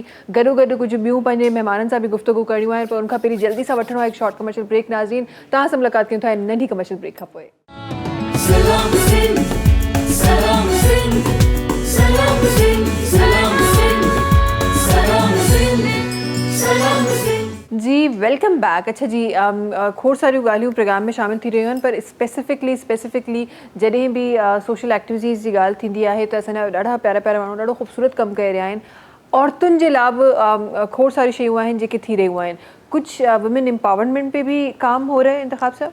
अल्हम्दुलिल्लाह मैंने बहुत काम किया। और मैं तो मोहतरमा शमीम काज़मी साहिबा थी जिनकी डेथ हो गई, उनके साथ भी मैंने काम किया था। तो जब ये 8 मार्च होता था, जो ख़वातीन का डे होता था ना, तो हम लोग ये जो है ना ये प्रोटेस्ट वगैरह और ये सारी चीज़ें नहीं करते थे उस ज़माने में। 2000-2003 की बातें बता रहा हूँ मैं आपको। तो हम इस तरह के जो है ना अपना हेल्थ एंड फन फेयर मेले लगाते थे। तो वहाँ पर वो ख़वातीन जो अपने घरों में जनाब काम करती थी, जिनको कोई मार्केट नहीं मिलती थी, जिनको कोई दुकान नहीं होती थी, उनको हम लेके आते थे, उनको फ्री ऑफ कॉस्ट जनाब स्टॉल देते थे। तो वहाँ से जनाब अल्लाह उनको मुख्तलिफ ऑर्डर भी मिलते थे, उनकी सेल भी होती थी। ये तमाम जो स्टफ़ होता था ये सारा औरंगी टाउन, मलील, लाइन्स एरिया वगैरह का होता था। आज मैं आपको बता दूं कि इस साल मैंने ना राशन कम डिस्ट्रीब्यूट किया रमज़ान में। अल्हम्दुलिल्लाह 40 से 50 मैंने ना ये मशीनें दी हैं। 40 से 50 अल्हम्दुलिल्लाह मैंने ख़वातीन को मशीनें दी हैं। वो ख़वातीन जो बेवा थी, जिनके छोटे बच्चे थे या जिनके कमाने वाला कोई बीमार था, तो हमने उनको अल्हम्दुलिल्लाह ये मशीनें दी। और वो माजूर अफराद जो काम करना चाहते थे लेकिन जाना आना उनके लिए प्रॉब्लम था, तो हमने उनको व्हील चेयर दी। और अल्हम्दुलिल्लाह मैंने PACC में अभी 27 अप्रैल को मेरा प्रोग्राम हुआ था, पूरे कराची से लोग आए हुए थे। हमने वहाँ पर जनाब 50 से ऊपर जनाब वाला सिलाई मशीनें और ये अपना माजूर अफराद को व्हील चेयर दी। कल भी मैंने जनाब अल्लाह एक बच्चे को एक व्हील चेयर दी, एक खातून को व्हील चेयर दी। वो बच्चा जनाब इंटर का बच्चा था और उसके साथ मसला ये था कि उसके जो मसल्स थे ना वो डिसऑर्डर हो गए थे। वो बाप की गोद में इधर उधर चलता था। अब आप अंदाज़ा लगाइए कि एक व्हील चेयर ज़्यादा 15-20 हज़ार की है, लेकिन वो भी नहीं अफोर्ड कर सकते लोग, ठीक है ना। मैं ये कहता हूँ कि हमें तनकीद हुकूमत पे, इधर लोगों पे करने के बजाय अपने अपने हिस्से का चिराग जला दें। उसने पूछा आखिर कब बटेगी रोशनी, उसने पूछा आखिर कब बटेगी रोशनी, एक दिया जवाबन रख दिया दीवार पर। आप अपने हिस्से का चिराग जला दें, अंधेरे खुद ब खुद अल्हम्दुलिल्लाह ख़त्म हो जाएंगे। अच्छा, अब मैं आपको बता दूं कि अल्हम्दुलिल्लाह ये 17 जून को जो है ना होटल मेरिट में भी एक प्रोग्राम करना जा रहे हैं वुमेन एम्पावरमेंट पे। तो वहाँ वो ख़वातीन जो वाकई एंटरप्रेन्योर हैं जनाब, छोटे छोटे काम कर रही हैं, हमने सब उनको बुलाया है ताकि उनको और लोग उनके साथ जुड़ें और उनको एक मार्केट मिले। इवन ये कि मैंने उस बच्ची को भी बुलाया है, एक सना उरूज बच्ची है जो फर्स्ट वर्ल्ड की राइडर है फूड पांडा की। वो जो उसको फेस करना पड़ा, जो उसको अपने फील्ड में, वो तमाम चीज़ें वो शेयर करेगी, वो अपना सक्सेसफुल जर्नी बताएगी कि मैंने इस तरह काम किया। तो ये हमने एक मौका दिया लोगों को, वहाँ पर आएँ और अपना जनाब वाला इस तरह का अपना शेयर कीजिए। ज़बरदस्त, बहुत अच्छी बात है, बहुत अच्छी बात है। और मुझे तो हमेशा ऐसा लगता है कि हम कितना भी, पता नहीं क्यों मुझे ऐसा लगता है हम पता नहीं ये हमारा कल्चरल एक बैरियर है इसको, या हम सोसाइटी का एक नॉर्म कह दें कि हमारे अंदर है। हम कितना भी मॉडर्नाइज हो जाए, हम कितना भी एडवांस हो जाए, लेकिन मुझे लगता है औरत को आज भी जब वो घर से बाहर निकल के काम करती है उसको हर्डल्स कई ज़्यादा सामने पेश आते हैं और कई ज़्यादा उसको ज़्यादा मेहनत करनी पड़ती है। भट्टी साहब तहां जी तरफ़ ईंदम ऐं छो त औरतुनि जे हवाले सां ॻाल्हि थी रही आहे ऐं आई एम श्योर त तहां जंहिं तरीक़े सां हर कुंड कुच में वञी कमु कयो था, तहां असांजे मुआशरे जी उन औरत खे बि ॾिठो हूंदो जंहिं औरत खे घर खां ॿाहिरि जेका आहे उहा निकिरी नथी सघे, ऐं उहा औरत जेका घर जो कमु बि करे थी त हस्बैंड जे जेका खेती बाड़ी आहे उन में बि हथु वंडाए थी, उन औरत खे तव्हां कीअं ॾिठो आहे? मां पंहिंजे पाकिस्तान जी नियाणियुनि भेनरुनि खे, सिंध जी पढ़ियल लिखियल ख़वातीन खे पहिरियों अब तव्हांजे प्रोग्राम में मां चई चुकियो आहियां कि हिकिड़ो टर्न ओवर गवर्नमेंट जो ख़वातीन जे हैंड ओवर करे छॾियो फुल फ्लैश। तव्हां ॾिसो कि मुल्क कीअं, पेरिस छा आहे, पेरिस जी असांजे मुल्क जी मिसाल ॾींदा इंशाअल्लाह। ख़वातीन खे ख़ुदि मुख्तियार करण खे हरासमेंट जी शिकार आहे ख़वातीन, उन ताईं सां घर में महदूद करे छॾियो आहे। पढ़ियल लिखियल उन वटि सभु हू एनर्जी मौजूदु आहे जेको मुल्क खे हलाए सघे थी, मुल्क खे करप्शन खां पाक करे सघे थी। असांजी बदबख़्ती आहे असां उन पुराणे माशरे में आहियूं, औरत खे असां दीवार ते लॻाए था छॾियूं। ख़वातीन बानिस्बत मर्द सुठा कम करे रहिया आहिनि, मर्दनि खे ई अल्लाह तबारक अफ़ज़ल बणायो आहे। पर ख़वातीन जेके ऑनेस्ट आहिनि मर्दनि जी निस्बत घणी ऑनेस्ट आहिनि पंहिंजी जॉब सां। ख़वातीन खे 5 साल जो हुकूमत जो टर्न ओवर ॾेई करे हुकूमत ॾे त पोइ मां सम्झां थो कि वॾी भलाई आहे औरतुनि जे लाइ। ॿियो मां चवंदो कि इंसान शरीफ़ आदमी जॾहिं कंहिंजे अॻियां हथु फैलाईंदो आहे त उन इज़त नफ़्स जेकी मजरूह थींदी आहे त सम्झो मौत खां उथी करे तव्हां खां हेल्प वठंदो। मां जेको सोचियो आहे कि कंहिंजी इज़त और नफ़्स मजरूह बि न थिए, कर्ज़ हसना जी मां प्लानिंग कई, ॾाढा 5-5 रुपया बि वापसि वठां। जेको माण्हू जेकी शइ जो माहिर आहे उहा हुनजी नीड पूरी करणी आहे, न की हुनखे सिलाई सुठो कमु आहे सिलाई वग़ैरह हा। अलीगढ़ सिलाई कढ़ाई पुराणियूं ॻाल्हियूं आहिनि। तव्हां जेको हुनर रखो था मां तव्हांखे उहो हुनर जी सहूलियात प्रोवाइड थो करियां बग़ैर कंहिं तकलीफ़ बग़ैर कंहिं तव्हांजी ज़वाबित ऐं शराइत जे। हा हा सही। तव्हांखे तव्हांजी हो इज़त नफ़्स मजरू न त ख़ुदि मुख़्तियार रहो। अधी $10 रुपया तव्हांखे महीने में वापसि करणा आहिनि, हीअ तव्हां कर्ज़े हसना आहे, सही। उहे हुन ख़ुदि मुख़्तियार अथॉरिटी में जमा थींदा। तव्हां वॾी सिलाहियत वॾा कुझु सिखे घर वेठियूं आहियो जेके दस्तरकारियूं उहे उहो तव्हांजो कमु एक्टिव थी पवंदो। तव्हां पंहिंजे हिसाब सां कमु करियो, तव्हांखे कर्ज़ हसना मिले, उहे पैसा बि जमा थींदा ऐं तव्हां ख़ुदि मुख़्तियार थींदो, ख़ुदि कफ़ील थींदो, न की कंहिं NGO खे ॾिसंदो न हुकूमत जी तरफ़ां ॾिसंदो। सही, असां सिलाई कढ़ाई या इहे मदद करियूं था जेको हुकूमत जी ज़िम्मेदारी अल्लाह जी रज़ा ज़रूरी आहे, पर मां सम्झां थो हुनखे ख़ुदि पावर करे छॾियो, मछली पकड़णु सेखारे छॾियो त हुनखे रोज़ रोज़ मछली ॾियण जी ज़रूरत न पवंदी। सही त सही। हाणे तव्हांजे फ़ोन कंदो अधी चवंदी मां फलाणो कमु थी ॼाणियां, मां फलाणो हुनर थी ॼाणियां, मां फलाणो हुनर थो ॼाणियां। असांखे हुननि जो ई रिक्वायरमेंट पूरी करे ॾियणी आहे। कर्ज़ हसना इहा चाहे हुकूमत ठाहे या NGO सेक्टर करे हिकु त इहो कमु करे सही। माइयुनि खे कर्ज़ मिलंदो वापसि मिलंदो, तव्हांखे रुपयो बि तव्हांजो हेॾे होॾे न थींदो। हा ठीकु आहे। इहो काफ़ी माण्हुनि खां मां ॿुधो आहे जेके सॼा सोशल वर्कर्स सर पंहिंजी जॉब सां सीरियस आहिनि न। सीरियस आहिनि। हा हा। अच्छा इहा ॻाल्हि तव्हांखे ख़ुदि मुख़्तियार करण जे लाइ आवाज़ु उथारण जी ज़रूरत आहे। जेकी मां अथॉरिटी जी ॻाल्हि कई आहे उहो तव्हांखे हर माण्हू हुनर वारे खे हुनर कार्ड बि ॾींदी, हुनजी ज़रूरत बि कंदी। फंड जनरेटिंग जे प्रोग्राम वॾो थी वेंदो, मां बाद में डिस्कस पॉलिसी ॿुधाईंदुमि जेको मूंखे केरु पुछंदो त। सही सही। जेके शइ असांजो ज़ाया था थियनि हुन में मां हिननि खे इम्पावर करणु थो चाहियां। ख़वातीन जे लाइ असां सभिनीनि खे मर्दनि खां वधीक एनर्जी हौसलो पावर मौजूदु आहे। असां हौसला अफ़ज़ाई नथा करियूं, हुननि खे हरासमेंट था करियूं। मुंहिंजी भेनरनि खे इहा गुज़ारिश आहे की बिल्कुलु तव्हां आवाज़ु उथारियो। हिकिड़ी आवाज़ु उथारे थी औरत वायरल थी वञे, एतिरी पावर आहे हिन में। त हिन मुंहिंजी भेनरनि जे जेको मां ॿुधायां थो की हुनजे मुताबिक़ क्राइटेरिया जे मुताबिक़ उन्हनि खे कारोबार करे ॾिनो वञे। अहिड़ियूं पॉलिसियूं इदारा बि ठाहिनि ऐं साहिब हैसियत माण्हू बि ठाहिनि ऐं आसानी बग़ैर शर्त और ज़वाबित जे। सही सही। अच्छा इहा बि मूंखे ज़रूरु भट्टी साहिबु तव्हांजा बि लफ़्ज़ हिन में शामिलु कंदमि, पोइ जनाब जा बि लफ़्ज़ ज़रूरु शामिलु कंदमि त असां को बि इदारो ठाहींदा आहियूं, ज़ाहिर आहे हिकु इंडिविजुअल जॾहिं कमु करण लाइ ॿाहिरि निकिरे थो, माण्हुनि जी मुश्किलातूं एतिरियूं आहिनि जो हिकु इंडिविजुअल ओसि ताईं पूरो नथो पिए, त उनखे उन्हनि माण्हुनि जी मुश्किलातुनि खे हल करण जे लाइ हिकु इदारो क़ाइमु करिणो पए थो। हाणे जॾहिं इदारो क़ाइमु जॾहिं थिए थो त ख़ुदा ताला जिन खे एतिरी वसियत ॾिनी आहे, एतिरी उन्हनि जी ताक़त आहे त उहे पंहिंजे खीसे मां जेको करे सघनि उहो कनि, पर ज़ाहिर आहे ॿिया माण्हू तव्हांखे जोड़णा पवनि था। ऐं त पोइ इहे फंड्स जी जेका रिक्वायरमेंट आहे उहा तव्हांजी तरफ़ां कीअं पूरी थींदी आहे? तव्हां पंहिंजे एसोसिएशन में कीअं इहे तमामु कम पंहिंजा जारी ऐं सारी रखंदा आहियो?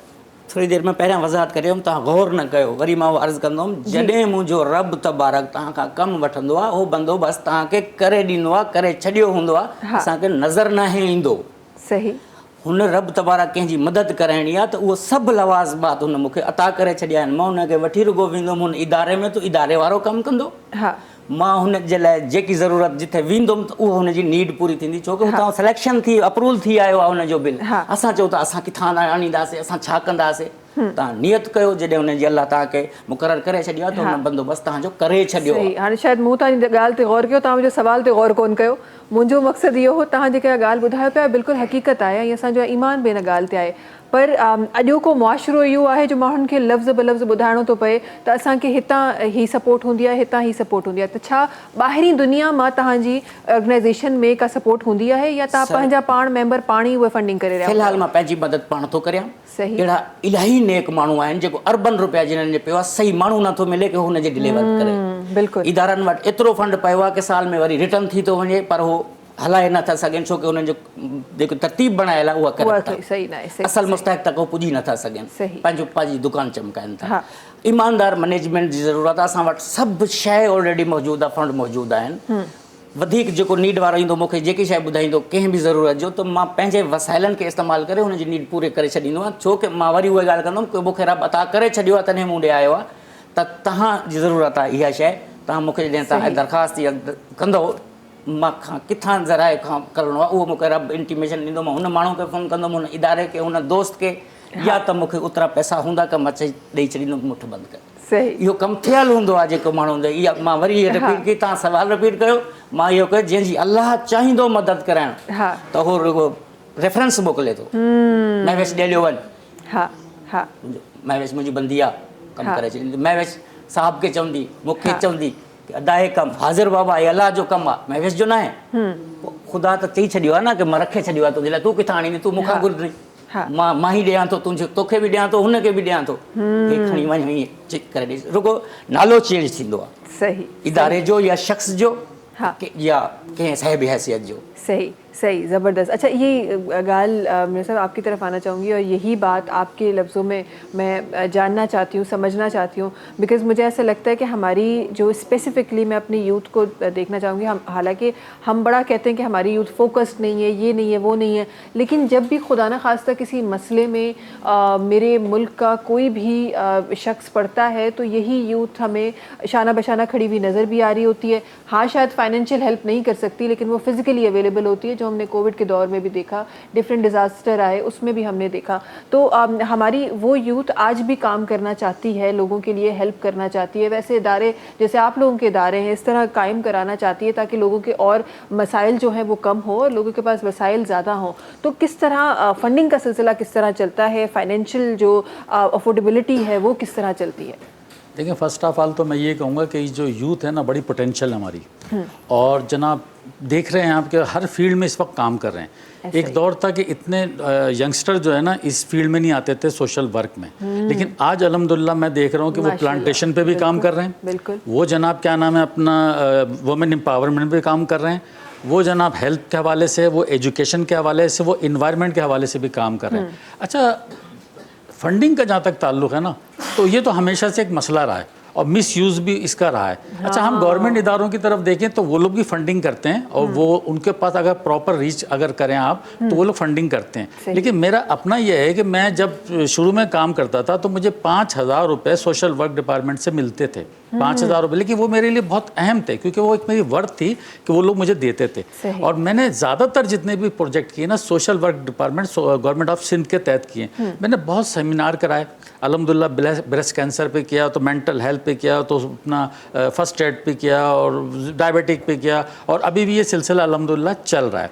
अच्छा, फंडिंग का मेरा जहाँ तक ताल्लुक़ है ना, अल्हम्दुलिल्लाह मेरे पास जो डोनर है ना, मेरे अपने फैमिली के भी हैं और मेरे कुछ दोस्त अहबाब हैं जो मेरे बाहर रहते हैं, वो मुझे डोनेट करते हैं। इस वक्त जो मेरा जो प्रोजेक्ट चल रहा है, मैं आपको बता दूं कि क्लीन वाटर का, वो इलाके जहाँ पर पानी नहीं है ना, तो अल्हम्दुलिल्लाह मैंने 11 महीने में 86 हैंडपम्प लगा दिए। ठीक है, और ये जनाब वाला आप मैं यहाँ पर लाखों लोग लाइव देख रहे होंगे, वो उनको एवरीबॉडी नोज कि मैंने Sarjani town, Taiser town, new Lyari, Manghopir, पुराना गोलीमार, मलीर, औरंगी, इन जगहों पे मेरे अपने प्रोजेक्ट अल्हम्दुलिल्लाह लगे हुए हैं। और मैंने जनाब 11 महीने में 86 लगा दिए, और अभी जो है ना मेरा 30 जून तक प्रोग्राम है कि मैं 100 इंशाल्लाह कर लूँगा इंशाल्लाह। ठीक है, जब मैंने पहला जनाब वाला जब हैंडपम्प लगाया ना, तो मेरे जो डोनर थे जो बाहर थे, वो उन्होंने कहा यार ये तख्ती अख्ती की जरूरत नहीं, बस हम ट्रस्ट से तुम लगा दो। हमने कहा नहीं, आप जब भी आएंगे ना तो देखेंगे तो खुश होंगे कि यार 30-40 फैमिली उससे इस्तेफादा कर रही हैं। तो मैंने उसका फ़ायदा ये हुआ कि आपको पता है सोशल मीडिया का दौर है इस वक्त, तो आप जनाब जैसे हमने वो तख्ती वख्ते लगा के इनाग्रेशन किया, उन्होंने जनाब अपनी फैमिली में भेजा, उसके बाद जनाब वाला वो ग्रुपों में चला गया, और जब उन्होंने देखा कि एक ट्रस्ट मेरा बिल्ड हुआ, और उन लोगों ने फिर मजीद फंडिंग देना शुरू कर दी। तो वो काम जो 11 महीने में मैं नहीं कर सकता था, अल्हम्दुलिल्लाह मैंने जनाब वाला समर पंप भी लगाए, हैंड पंप भी लगाए, मस्जिद, इमाम बारगाह, ग्रेव यार्ड, चर्च, सब जगह मैंने अल्हम्दुलिल्लाह लगाए। और ये मेरा बहुत बड़ा प्रोजेक्ट है। और अगर मैसेज के हवाले से कहना चाहती हैं तो मैं यूथ को एक बात कहूँगा कि इस वक्त जो ना सूरत हाल ये कि जब मैं ऑर्फनेज होम जाता हूँ ना, तो वहाँ पर मैं ये देखता हूँ कि वो तो बच्चे होते ही हैं जिनके पेरेंट्स की डेथ हो जाती है, माँ की डेथ हो गई या बाप की, तो वो बेचारे वहाँ, लेकिन ऐसी फैमिलीज भी होती हैं जो ब्रोकन फैमिलीज होती हैं, जिनके बच्चे जनाब वाला जहाँ माँ के साथ तो ना बाप के साथ, तो वो वहाँ पर मौजूद होते हैं। उनका मैं जब उनका जो एटीट्यूड देखता हूँ, उनका जो मामला देखता हूँ ना, मुझे बड़ा अफसोस होता है कि माँ भी जिंदा, बाप भी जिंदा, बच्चे यहाँ पड़े हुए हैं।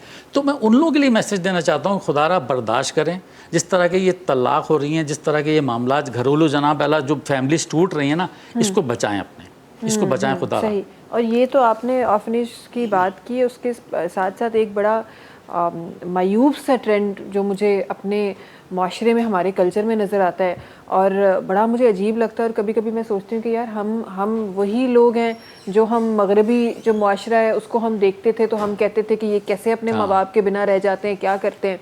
ओल्ड एज होम मतलब सही सलामत उनकी औलादें कमाती खाती हुई अपने घरों में खुशहाल हैं और उनके जो पेरेंट्स हैं वो ओल्ड एज होम्स में रह रहे हैं। इन जे हवाले से नज़ीर भट्टी साहब ज़रूर लफ्ज़ रखंदासीं, पर जल्दी सां हिकु ब्रेक की तरफ़ असांखे वञिणो आहे। वक़्तु आहे ब्रेक जो। तव्हां सां मुलाक़ात कयूं था इन नंढी कमर्शियल ब्रेक खां पोइ। सलाम सिंध सलाम सिंध सलाम सिंध सलाम सिंध सलाम सिंध सलाम सिंध। जी वेलकम बैक। अच्छा जी, ही जेको ट्रेंड नज़ीर साहब सां ॻाल्हि करे रहियासीं, जेको ट्रेंड असां वटि हली पियो आहे, हीअ त एक्चुअली हाणे त मूंखे ट्रेंड ई थो लॻे, छो त पहिरीं हिकु हूंदो, हाणे काफ़िनि सारी जॻह, सिर्फ़ु कराची जहिड़े शहर में ई तव्हां ॾिसो त काफ़िनि सारी जॻहनि ते तव्हांखे उहे ओल्ड एज होम्स तव्हांखे नज़र ईंदा। हीअ छा ट्रेंड शुरू थी वियो आहे मुआशिरे में? अॼु हिकु त ईमान खां दूरी थी वई आहे, उन्हनि खे ख़बर न आहे असां कंहिंखे घर मों कढियूं त रहमतू बरकतनि खे जेके वालिदैन सां ई सलूक कंदा आहिनि उन्हनि सां बि इहो ई सलूक थींदो।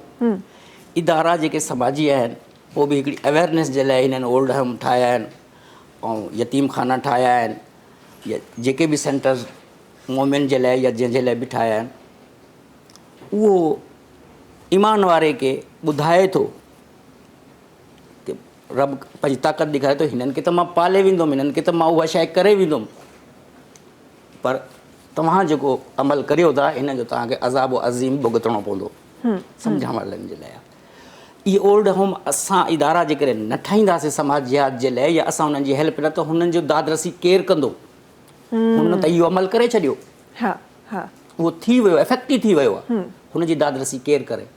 अलाह त कंहिंखे नाहे छॾींदो न। त पोइ हीउ फार्मूलो NGO जेकी करे थी पई, मां हिन अहिड़े NGO जो सपोर्टर आहियां, न कि एम्बुलेंस जो लाश जो इंतज़ारु करियां की हुनखे बतियूं वॼाईंदो कहे वञा हुनखे पूरण जे लाइ, न, जेको जंहिंजी नीड आहे, वक़्तु पोनिस्टान जी ज़रूरत आहे त हुनखे उहा ॾियो, त हुनखे तव्हांखे एम्बुलेंस जी ज़रूरत न पवंदी। असां हुनजी नीड पूरी नथा करियूं, असां पंहिंजी पॉलिसी शराइत ऐं ज़वाबत में उन्हनि खे खुआर करे था छॾियूं। अलाह जी रज़ा जे लाइ तव्हांखे जेकी शइ ज़रूरत आहे उहा तव्हां ॾींदो त अलाह जो हुकुम सां ॾींदो। ओल्ड होम ठाहिणु, यतीम खाना ठाहिणु, इहो अॼु खां न आहे, इहो जॾहिं हुननि हुकूमत जो जॾहिं चीफ जस्टिस हज़रत अली हुयो, हुन दौर जो इहो सिलसिलो ठहियलु आहे, इहो रहंदो।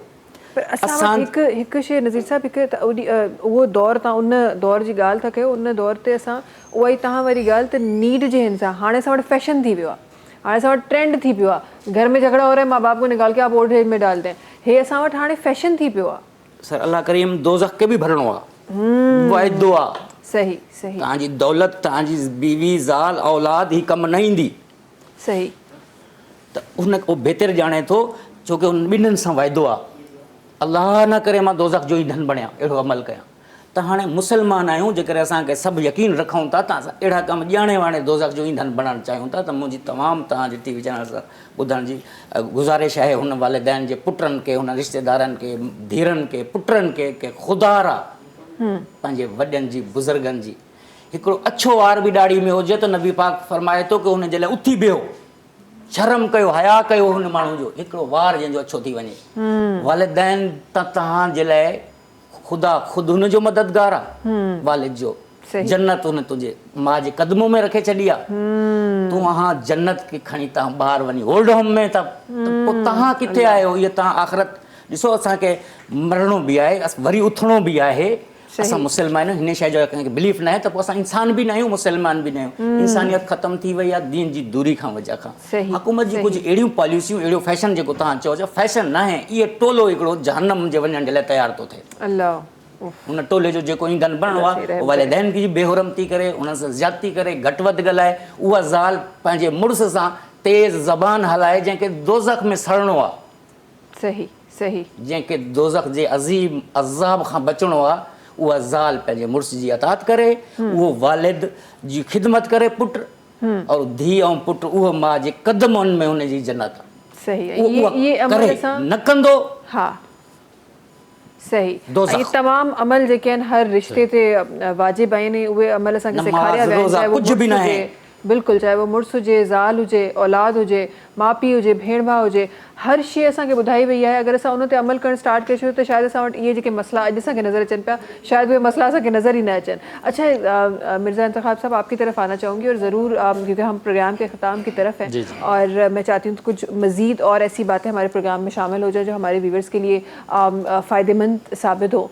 हम जहाँ बात करते हैं माशाल्लाह से बहुत अच्छा, जैसे आप नज़ीर साहब काम कर रहे हैं, आप काम कर रहे हैं, ऐसे बहुत सारे लोग हैं जो माशाल्लाह से बहुत अच्छा काम कर रहे हैं। और जब मैं लिस्ट देखती हूँ तो हज़ारों की तादाद में हमें एनजीओज़ नज़र आती हैं कि हज़ारों की तादाद में जो एनजीओज़ काम कर रही हैं। और वो जो रजिस्टर हैं, उसके अलावा नॉन रजिस्टर्ड जो एनजीओज़ हैं वो अलग हैं, इंडिविजुअल्स जो काम कर रहे हैं वो अलग हैं। उसके बाद भी सवाल मेरा वहीं आके रुक जाता है कि उसके बाद भी हमारे पास ये जो मुश्किलातें हैं वो कम नहीं हो रही, वो बढ़ती जा रही हैं। इसका क्या सबब देखते हैं आप? देखिए, अगर 8,500 रजिस्टर्ड इस वक्त एनजीओज़ हैं, लेकिन अगर आप जाके पता करें तो एक्टिव जो है ना 2,500-3 हज़ार ही हैं जो सही मानों में काम कर रही हैं। बाकी तो ये है कि उनके मामलात हम नहीं डिस्कस कर सकते यहाँ, वो जाने। हाँ। अब बात ये है कि कोई सरपरस्ती नहीं है, गवर्नमेंट की तरफ से कोई ऐसी सरपरस्ती नहीं है। ये भी नहीं है कि अगर कोई आदमी आज रजिस्ट्रेशन कराने जाता है, अपना नई एनजीओ बनाना चाहता है, तो उसके लिए बेशुमार मसाइल हैं। अभी उस ज़माने में तो ऐसे नहीं था, अल्हम्दुलिल्लाह अब तो बहुत सारे FATF जब से आ गया तो इकनॉमिक अफेयर डिवीज़न से भी अप्रूवल चाहिए जनाब, बैंक के अकाउंट नहीं खुलते। तो ये जो डिपार्टमेंट है सोशल वेलफेयर में, उसको भी यहाँ मैसेज देना चाहता हूँ कि भाई जो लोग काम करना चाहते हैं उनके साथ आप ताउन करें। अच्छा, सरकारी सरपरस्ती नहीं है, फ़ंड उन लोगों को मिलते हैं जो मंजूर नज़र एनजीओज़ होती हैं, ठीक है ना। वो लोगों को फ़ंड नहीं मिलते जो वाकई काम कर रहे हैं। आप जितना भी काम कर लें, लेकिन अगर आपके अप्रोचेज़ नहीं है, आपकी कोई सिफारिश नहीं है, तो आपको फ़ंड नहीं मिलेंगे। हाँ। तो हम तो खैर उस तरफ देखते ही नहीं हैं, हम तो अपना अल्हम्दुलिल्लाह एक सिलसिला चल रहे हैं। अब हमने जो अल्हम्दुलिल्लाह काम किया, हमने तो जेलों में भी जाके काम किया। हमने जो है ना वहाँ पर मेडिकल कैंप किए, ख़वातीन में ख़ास तौर से जो है ना स्किन डिजीज़ बहुत हो जाती है, बच्चों में स्किन डिजीज़ बहुत हो जाती है। हमने वहाँ स्किन के लिए जनरल OPD के लिए वहाँ कैंप ऑर्गेनाइज़ करते हैं। थैलीसीमिया के बच्चों के लिए हमने वहाँ ब्लड कलेक्शन किया मुख्तलिफ जेलों में जाके। और वहाँ पर जनाब होता ये है कि जब वो कैदी जनाब ब्लड देता है तो उसको 1 महीने की सज़ा भी उसको माफ़ हो जाती है, तो वो ख़ुद भी मोहब्बत के साथ आकर देते हैं। तो बात ये है कि हम तो बात मोहब्बत की करते हैं। हम कहते हैं ये तमाम झगड़ों से निकल के हम सबको जनाब अल्लाह अगर पाकिस्तान को इस्लामी फलाई मुमलिकत बनाना चाहते हैं, जमहूरी मुमलिकत, तो हम सबको सोशल वर्क करना होगा। हाँ, सही। और मैं एक शेर अक्सर पढ़ता हूँ कि ए दावर हश्र मुझे तेरी कसम, ए दावर हश्र मुझे तेरी कसम, उम्र भर मैंने इबादत की है, तो मेरा नामाए अमाल तो देख मैंने इंसान से मोहब्बत की है। अल्लाह, बहुत ज़बरदस्त, बहुत ज़बरदस्त, क्या ही तो बात। आपसे मोहब्बत की बात करें, आप लोगों के साथ लोगों के लिए आसानियाँ पैदा करें, अल्लाह ताला आपके लिए आसानियाँ पैदा करेगा। ये एक फैक्ट्स फिगर है, यानी यूनिवर्सल ट्रूथ है ये कि आप आसानी पैदा करें। आप देखिए कि अपनी ज़िंदगी में आपके यहाँ कितनी आसानियाँ पैदा हो जाएंगी, लोगों के लिए आसानियाँ पैदा करें। अच्छा बताएं मुझे मिर्ज़ा साहब कि हम जो यहाँ लोगों के लिए आसानी पैदा करने की बात कर रहे हैं, तो हमारी जो बहुत सारे ऐसे लोग हैं जिनको शुरुआती अमल नहीं पता। आप अपनी बातों में एक बात कर गए कि हम सबको सोशल वर्क करना पड़ेगा, हम सबको सोशल एक्टिविस्ट बनना पड़ेगा। ये सोशल एक्टिविस्ट का जो क्राइटेरिया है, मुझे ये समझा दें कि क्या है, कैसे बना जाता है? भाई बात ये है कि इसके लिए कोई ज़रूरी नहीं है कि आप एनजीओ रजिस्टर्ड कराएं। हाँ। मैं ये समझता हूँ हुज़ूर अकरम सल्लल्लाहु अलैहि वसल्लम ने जो तालीमात दी, अगर हम उस पर अमल करने लगें तो हम एक मिसाली माशरा कायम कर सकते हैं। रास्ते से कांटे हटा देना भी सोशल वर्क है। अगर बस में कोई बुजुर्ग सफ़र कर रहा है, आप उसको सीट दे देंगे तो वो भी एक सोशल वर्क है। बराबर में जनाब यतीम बच्चे अगर हैं, आप उनके लिए नहीं ला सकते तो आप केले के छिलके भी बाहर ना फेंके कि उनको एहसास होगा, ठीक है ना। अगर सिर्फ हम अपने पड़ोस में इर्द गिर्द लोगों पर नज़र डाल लें, उनकी परेशानियां दूर करें, तो इंशाल्लाह अल्लाह ताला ने चाहा तो आप एक कामयाब ज़िंदगी गुजारेंगे। कामयाब ज़िंदगी गुजारेंगे। बड़ी खूबसूरत आपने बात की। और आम घरों में अक्सर बचपन में आपको सिखाया जाता है, आई एम श्योर कि सबके अम्मा अब्बा ही सिखाते होंगे, हम जब चलते हैं स्टेयर्स पे चलते हैं, हम जो ऐसा कोई रास्ता है जहाँ से लोग गुजरते हैं, जहाँ से बुजुर्ग गुजरते हैं, तो वहाँ पर अक्सर ऐसा होता है ना, बच्चे कोई चीज़ खा ली तो शॉपर फेंक दिया, कुछ कर दिया, तो कोई स्लिप हो सकता है, कुछ हो सकता है। तो हमेशा से बचपन से हमें सिखाया गया था कि कोई ऐसी चीज़ देखो तो उसको साइड पे कर दो, उठा के फेंक दो, फेंक सकते हैं तो नहीं तो कम से कम उसको आप साइड पे कर दें ताकि दूसरे को उस चीज़ से तकलीफ ना हो। तो सोशल सर्विसेज जॾहिं करण जी ॻाल्हि थींदी त पोइ त माण्हू इतां शुरूआत करे सघे थो। मां आसान करे छॾियो, भाऊ अल्फाज़ मां पहिरियों चई चुकियो आहियां।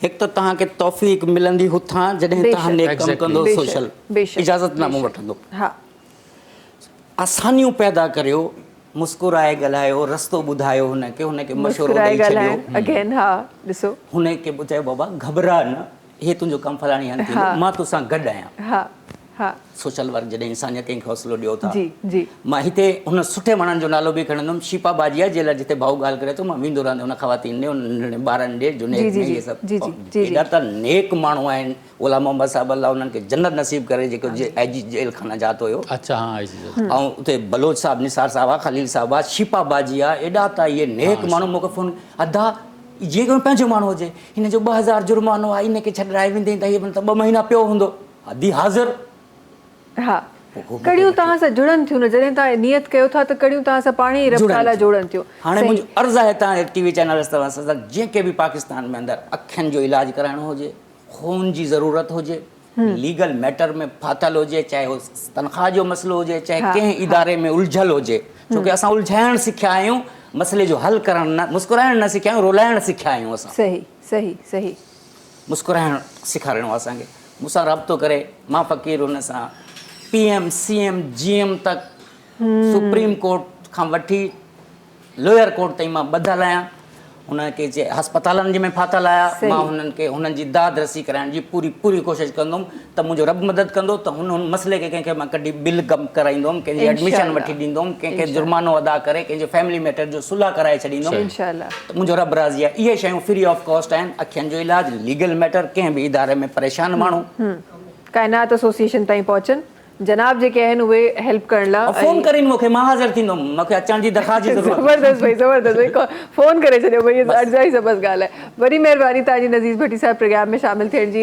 आपका भी बहुत शुक्रिया वक्त निकाल के आप हमारे प्रोग्राम में शामिल हुए और मेरी दुआ है कि तव्हां ॿई जंहिं तरीक़े सां ख़ूबसूरती सां जज़्बे सां कमु करे रहिया आहियो मुंहिंजे सूबे जे लाइ मुंहिंजे मुल्क जे लाइ मुंहिंजे मुल्क जे माण्हुनि जे लाइ अलाह साईं तव्हांजा ज़रिया अञा जेके वसाइल आहिनि उहे अञा वधाए अञा मज़ीद तव्हां कमु कयो खोड़ सारनि माण्हुनि जी जेके मुश्किलूं आहिनि अञा मज़ीद हल थियनि आख़िर में जी शोबे भाई जो आवाज़ शामिल करण वारा आहियूं असां नाज़रीन तव्हां सां मुलाक़ात इंशाअल्लाह वरी सुभाणे थींदी तेसि ताईं जी सभिनी खे ॾींदा इजाज़त अल्लाह हाफ़िज़ जी शोबे भाई मैं कब्र अंधेरी में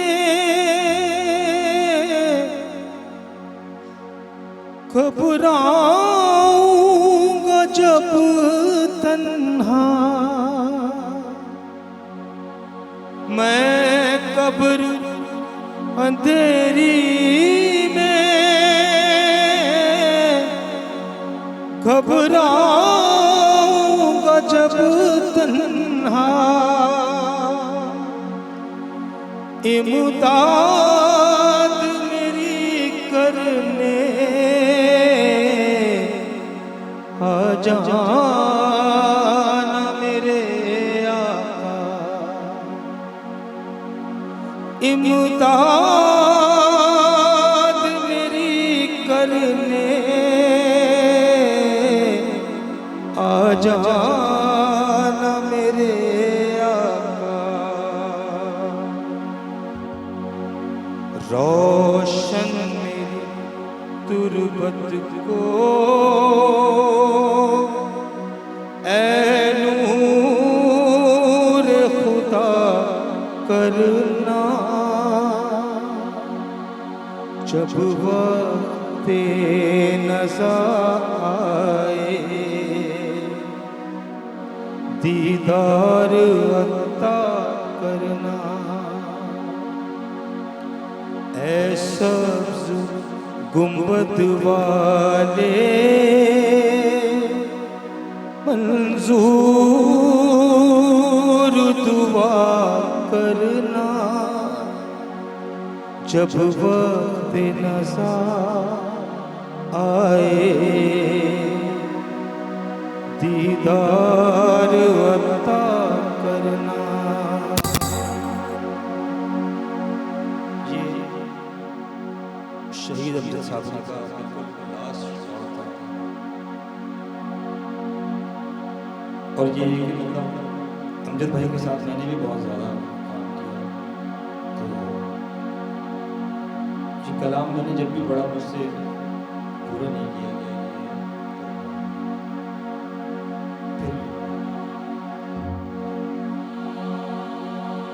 मुजरिम हूँ जहाँ भर का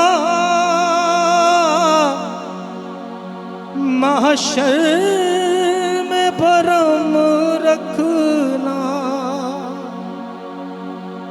रुसवाए ज़माना दामन में छुपा लेना। मकबूल दुआ मेरी महबूब खुदा करना, जब वक्त नज़ाए दीदार अता करना।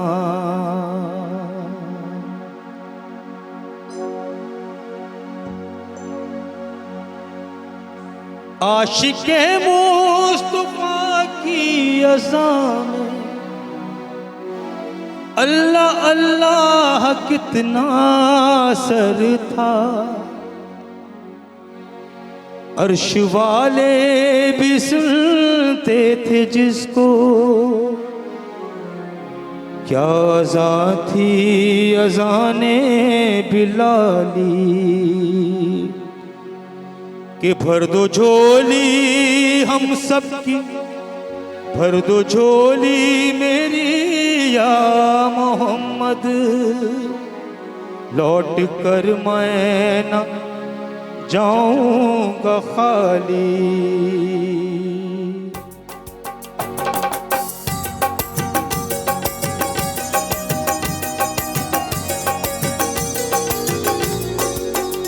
भर दो झोली हम सबकी, भर दो झोली मेरे आका, भर दो झोली, भर दो झोली मेरी या मोहम्मद, लौट कर मैं ना जाऊंगा खाली। भर दो झोली मेरी या मोहम्मद, लौट कर मैं ना जाऊंगा खाली। भर दो झोली मेरी या मोहम्मद, लौट कर मैं ना जाऊंगा खाली। अपने प्यारों का, अपने प्यारों का, उन नवासों का सदका अता हो, उन नवासों का सदका अता हो, उन नवासों का, अपने प्यारों का सदका अता हो। इसने सजदे में गर्दन कटा ली। भर दो झोली, भर दो झोली मेरी या मोहम्मद, लौट कर मैं ना जाऊंगा खाली। भर दो झोली मेरी या मोहम्मद, लौट कर मैं ना जाऊंगा खाली। भर दो झोली मेरी या मोहम्मद।